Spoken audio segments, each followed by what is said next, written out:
Revolução e Contra-Revolução é o livro que deita farol sobre todas as questões que são realmente importantes hoje. Qual é o foco do mal? Qual é o foco do bem? Então, se a gente restringe a luta entre bem e mal, entre direita e esquerda, entre partidos políticos, a gente vai empobrecendo o quadro. Revolução e Contra-Revolução é um livro que nos dá uma vista geral. Bem, nós estamos na 35ª reunião e o social só vai ter vontade de continuar. Nós vamos falar sobre o capítulo 7, Obstáculos à Contra-Revolução. Isso é o que mais tem, porque o que mais a Revolução faz é colocar obstáculos na gente. E nós vamos ver. Escolhos é uma palavra pouco conhecida, quer dizer obstáculo, quer dizer empecilho, quer dizer que a gente tem que evitar entre os contra-revolucionários, certo? Nosso Senhor chega, tem um evangelho, Nosso Senhor fala que tem que ter também a astúcia da serpente, né? E o bom não tem, nem o mal tem a astúcia da serpente. Ele compara como é que é a da pomba, né? Tem a cidadão da pomba e a astúcia da serpente.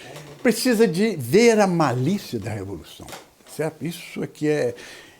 Resumindo isso aqui, é o seguinte, a gente tem que saber que ali há a perfídia, por mais requintada que tem, que é a perfídia do demônio que está na revolução. Então a gente sempre tem que estar com os olhos postos para descobrir, entendeu? Ou de ver o que a revolução está querendo no fundo com aquilo ali. Agora, para a gente não ver, ela usa de 1001 artifícios que a gente tem que evitar. Certo? Isso eu começar a ver. Entendeu? Então, isso aí é alguma coisa sobre estratégia. Tá? Então, a estratégia contra-revolucionária.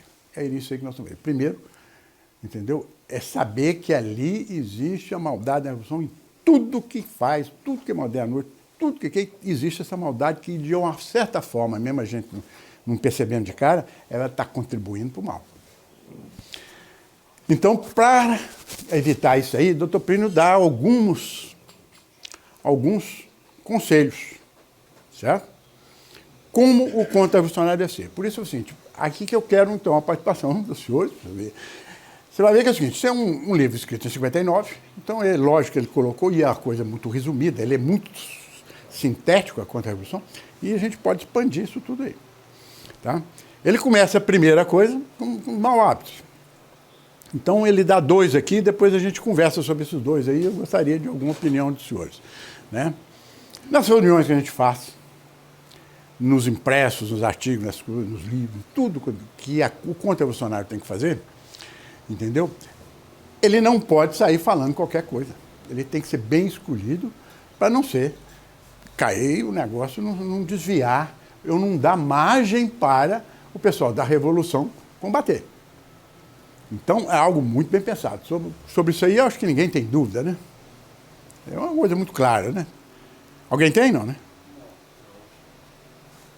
E o segundo conselho que ele dá, ela tem que ter um conteúdo ideológico. Por quê? Não pode ser, não vou ficar falando só de fatos e de coisa. Tem que traduzir aquilo numa ideologia que vai mostrar o que a contra-revolução defende. Tá certo? Que são os valores cristãos da civilização cristã da região católica. Pode ser religioso ou pode ser ideológico. Por exemplo, contra o comunismo, a favor disso aí. Tem que mostrar claramente, entendeu? Que não é um fato que você vai citar, por exemplo, não sei, prenderam o Bolsonaro, está errado. Bom, porque qual que é o problema de prender o Bolsonaro? Dando um exemplo aí, né? É uma luta da direita, o pessoal da esquerda quer mostrar, porque o comunismo quer implantar e o Bolsonaro é contra o comunismo, sabe? Então tem que ter um fator ideológico, que isso é uma atitude da revolução que quer calar os movimentos conservadores, que são os movimentos que defendem os valores cristãos.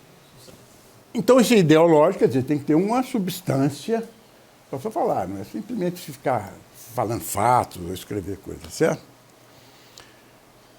Mesmo quando se trata de questões pormenorizadas ou contingentes. Contingente que pode ser, pode não ser.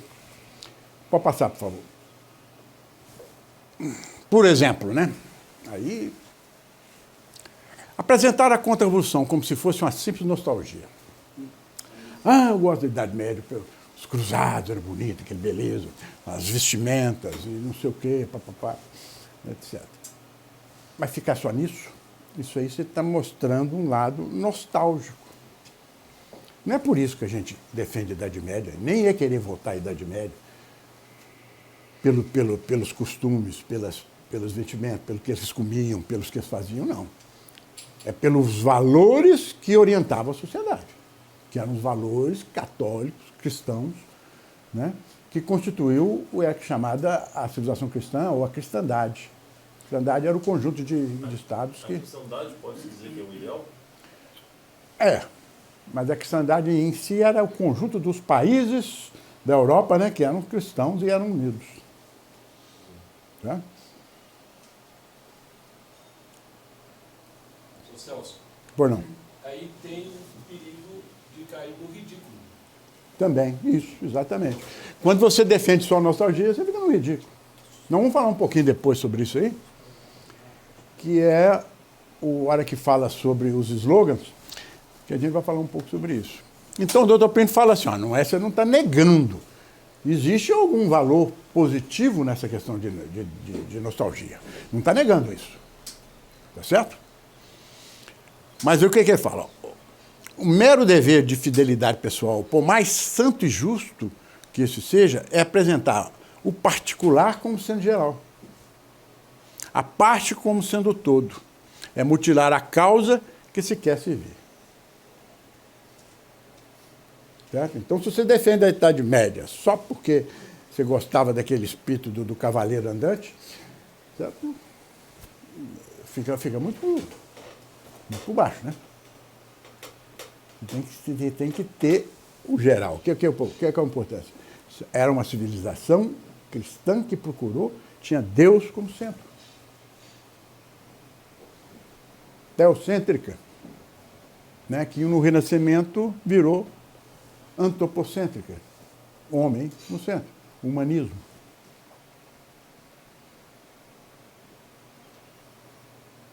Correto? Pois não. Era o que nós temos que falar agora, tá vendo? Essa fotografia com a Rainha Elizabeth aí, com o marido dela, consorte, né? Príncipe consorte. Se você admirar isso só porque é bonita a farda dele, e agora que bonito, vamos fazer essas coisas, é pouco. O princípio monárquico que traduz a importância deles, isso reflete Deus, isso é uma coisa que vem, o princípio monárquico vem da ordem criada por Deus, da ordem hierárquica. Um rei é um reflexo de Deus na terra. Entendeu? É um valor cristão grande, forte. E se você despreza isso aí, só gosta da pompa de andar de carruagem, bonitinho, com os uniformes ali, todo bonito, é uma parte e não está representando o todo. Então vamos falar agora então sobre slogan. Acho que todo mundo sabe o que é slogan, né? Alguém tem dúvida?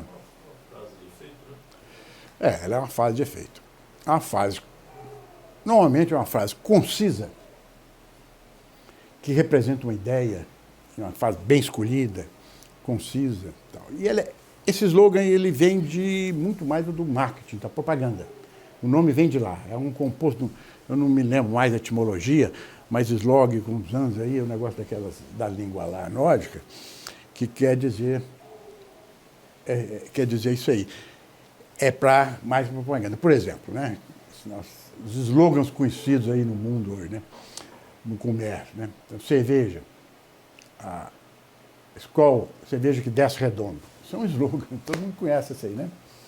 Ou a cerveja número 1, o Danoninho, vale por um bifinho. Isso são slogans comerciais, né? Isso aí. Olha, tem uma frasezinha pequenininha assim, que leva a uma ideia grande, tá certo? Isso aí é a origem da palavra slogan. Agora, a evolução usa slogans para pregar as ideias dela. E o que é? São frases bem escolhidas, entendeu? Concisas e que traz um conteúdo grande, ideia que a gente tem muito cuidado com isso aí. Nós, mais na frente, a gente vai falar sobre isso. Certo? Aí eu até vou pedir ajuda aí, o que vocês acham aqui. O doutor Plínio cita aqui, entendeu? Aí o que o doutor Plínio fala? Eles viram como dogmas. Então as pessoas ficam dogmas. Então, a pessoa, é um slogan aí, todo mundo está repetindo. Tem muita gente que fala aí, por exemplo, tudo é relativo. Eu já vi falar isso aí, né? Então fala, tudo é relativo. É um contraditório em si mesmo. Né? Porque se tudo é relativo, essa expressão que ele falou, esse slogan é relativo. Se ele é relativo, então existe algo que não é relativo. Então já começa, ele entra em contradição com ele mesmo, né? Tem um que ame mais e julgue menos. Pois não. Tem uns que são bons. Isso aí não é tão ruim, não, né? Você não deve ficar julgando, não. Nosso senhor falou mesmo, né? Julgar. O pessoal usa errado, mas que é verdade. Pois não. É que ele é proibido proibir. Pois é, esse aí, ó. Esse eu vou falar dele um pouquinho lá na frente, que você pedir. Aí você já lembrou um. Esse é um excelente slogan, excelente que eu falo em qualidade. Mas ele é péssimo em ideologia. Ele traduz algo que é o anarquismo, né? Pedro falou de quem sou eu para julgar? Não. Tem esse aí, quem sou eu para julgar? Esse é um. Esse é o que mais tem no momento. Que a pessoa assim, não pode julgar o homossexualismo, não pode julgar o comunismo. Esses slogans de quem sou eu para condenar. Mas só o lado bom, só o lado mal que eles não condenam. É um slogan fortíssimo agora. Porque a gente trabalha com o povo, a gente vê. É claro. Quem sou eu para julgar? Bem, então tem esse solta algumas coisas assim, né? Isso aí é o que mais ouve. Tinha um bom aí que foi feito pelo Rousseau. Rousseau escreveu um livro que chamava O Bom Sauvage, o Selvagem Bom. Ele dizia, o homem nasce bom, a sociedade é que o corrompe. Agora, vamos pensar, pensa bem nele para você ver. Esse é um slogan. O homem nasce bom. Se todo mundo nascesse bom, como é que surgiu um mal para fazer uma sociedade má para corromper os outros? Não tem sentido. Ela não vem. Ele vai contra o pecado original, vai contra aquilo que a religião católica, a doutrina da religião católica prega, que é o pecado original. O homem tem tendência para o mal depois que foi expulso do paraíso. E tem um demônio aí tentando ele. O Rousseau não leva nada disso em conta. E fica falando como nasce bom. Não nasce bom, não. É claro que quando a criança nasce inocente. Batizou e é a inocência perfeita. Mas não é isso. Quando ele adquire a capacidade, ele tem capacidade, mesmo sem influência de pecar. É o René Descartes. Hein? É o Descartes. Não, quem falou isso foi o Rousseau. Ele fala que chegou a dúvida da própria existência. Como é que é? Se eu existo, logo. Penso, logo existo. Penso, logo existo, não é isso? É o outro também. Descartes. Ele também é um slogan da Revolução? Não, esse foi um slogan que ele criou, né? O penso logo existe é um negócio bem complicado, porque, na verdade, a partir daí ele começou. Tem gente que fala, se você não pensa, não existe, né? É porque eles questionavam a existência. E depois veio os existencialistas, né? Tem uns que negam, que não sabem nem se existe ou se não existe.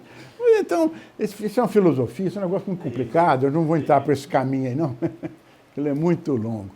Passa, por favor.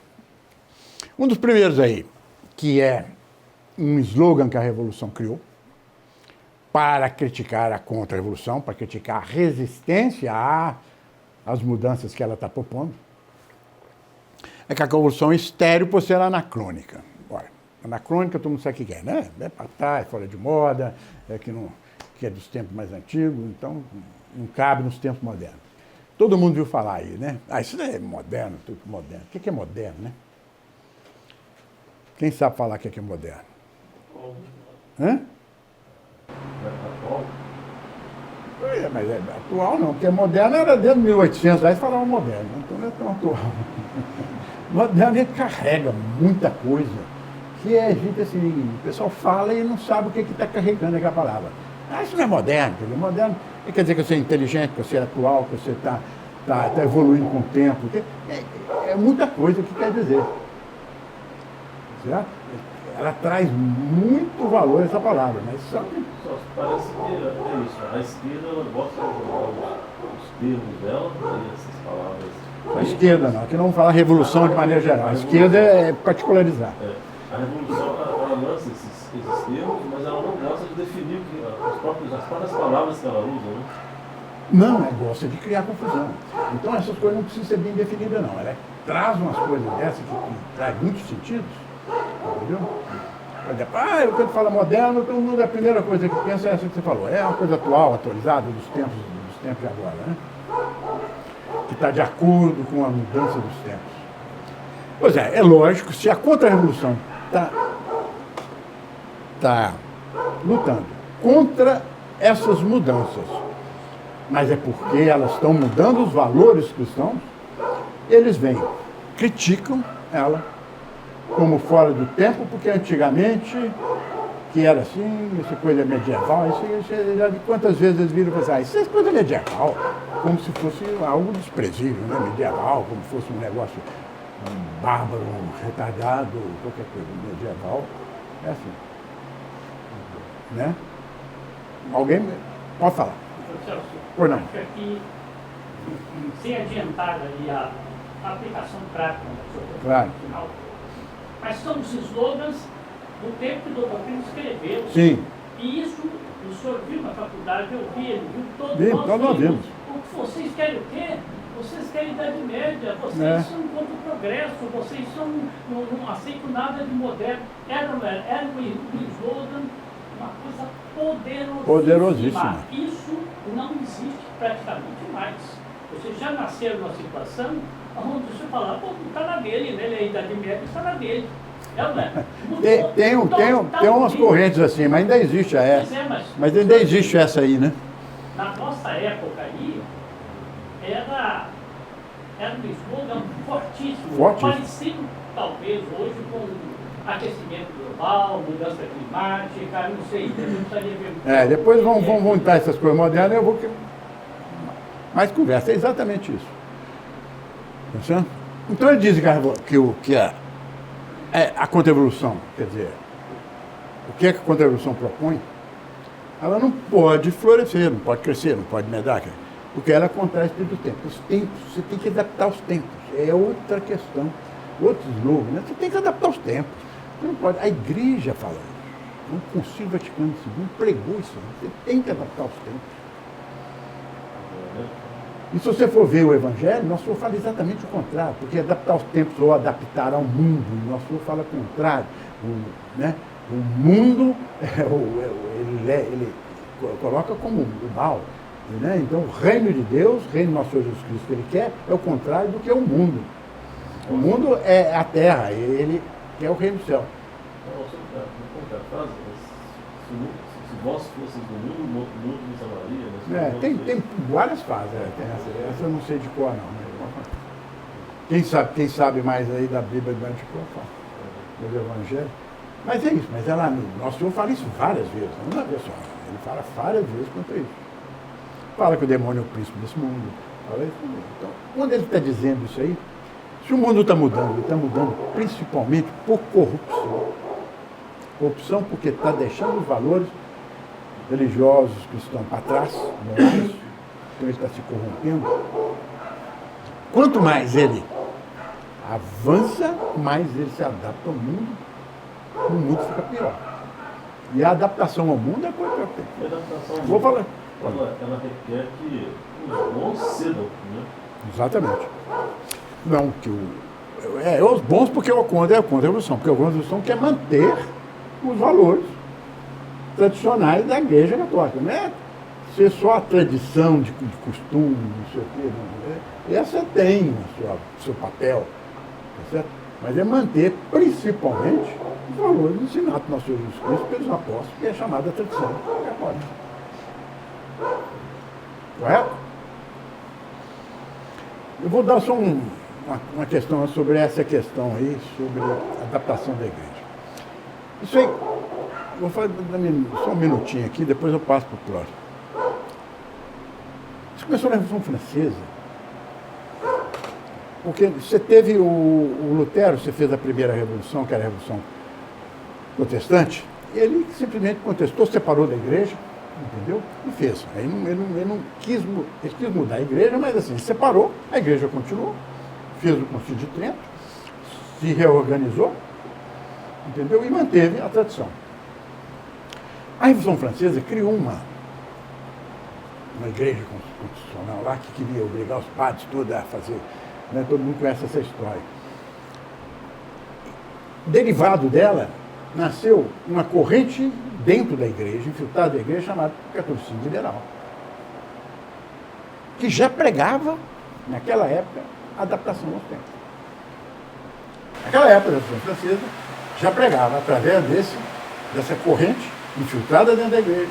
Esse catolicismo virou depois modernismo, que depois virou teologia, nova teologia, que virou progressismo, que virou teologia da educação. Vem aí mudando, mas é o mesmo fundamento.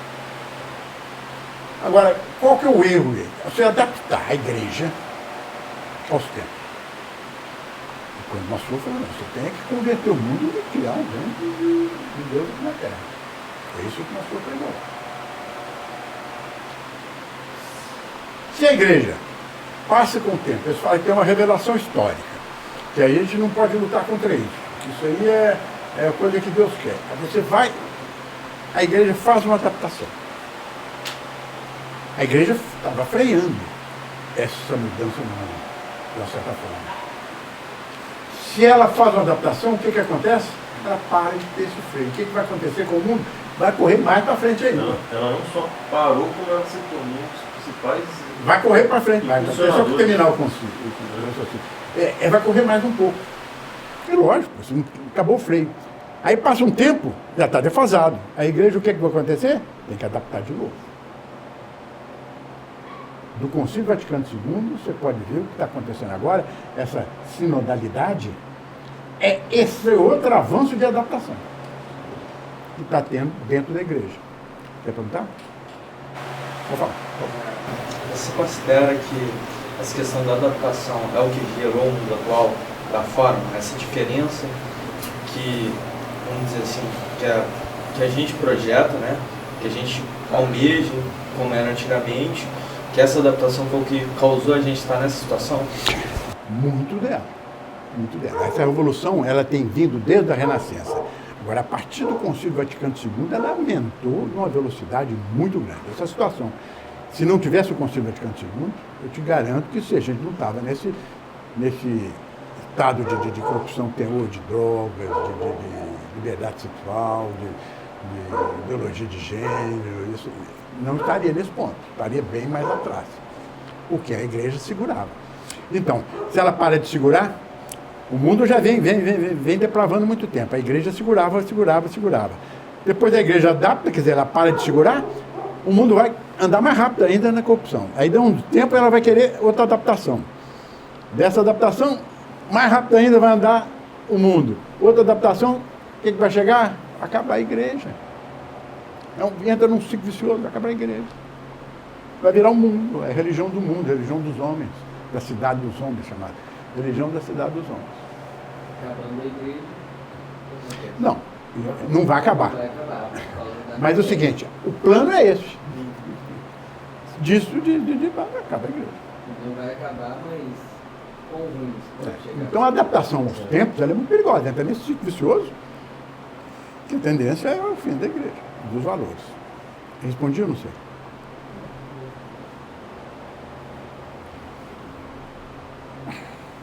Tudo bem essa aí? Essa questão do anacrônico? Passado, você quer viver na Idade Média? Não é viver na Idade Média, é que ter os valores que determinam o que é bem, o que é bom, que nosso Senhor Jesus Cristo deu, manter esses valores. É isso que a contribuição quer. Mais alguma pergunta sobre aquilo? Não, né? Eu estou apresentando aqui uns exemplos. Um outro slogan que eles falam, a história não volta atrás. Então você tem que continuar, você tem que acompanhar a história. Não. Se fosse assim, olha é o exemplo bom que o doutor Plínio dá. Religião católica, segundo esse singular princípio, não existiria. Pois não se pode negar que o evangelho era radicalmente contrário ao meio em que nosso Senhor Jesus Cristo e os apóstolos pregaram. Naquela época foi. Morreram mártires para pregar. Está ali, ó, eles estão lá no círculo, lá para ser executados lá, ajoelhados lá, daqui olha lá, uns crucificados, etc. Isso aí era lá no romano, era assim. Aí o baixo aqui vai soltar leão em cima deles, essas coisas que eles faziam, né? Morriam para pregar. Foram contra o mundo que era aquela época, hein? Isso, o mundo aplaudia para arquibancada. Ah, aplaudia.